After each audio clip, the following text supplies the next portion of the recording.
Psalm 141:8. My eyes are upon you, O God the Lord. In you I take refuge. Do not leave my soul destitute.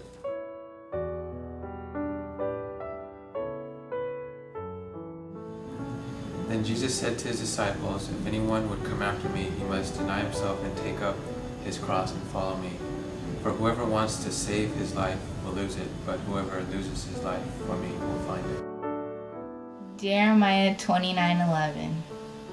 For I know the plans I have for you, declares the Lord, plans to prosper you and not harm you, plans to give you hope and a future.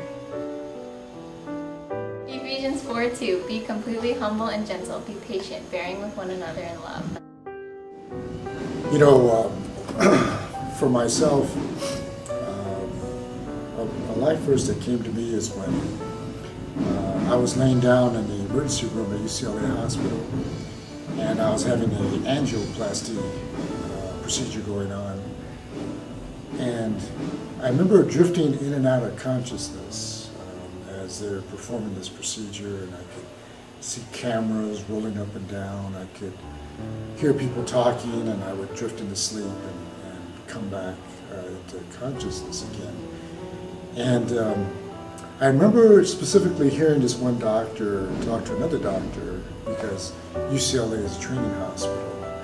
And one of the doctors mentioned the fact that if he had ever done this procedure before, as far as taking it from beginning to end. And I remember the doctor saying, no, this is the first time I've done this. He says, I'm really learning a lot. And I remember hearing that, and I said, oh man.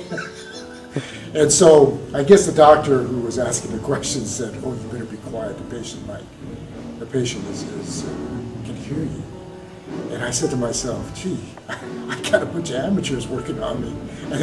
And they're pushing all this stuff through my veins, through my heart and all that kind of stuff. But you know, out of all that, there was a calmness that came to me.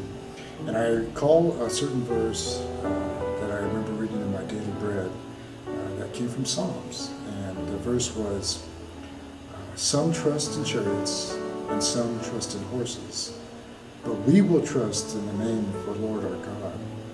And I remember saying to myself, I'm probably being treated by some of the best physicians in the world, but really my trust is in the Lord. And there was a certain calmness that came over me, and there was a certain joy that no matter what, I felt like the Lord was with me.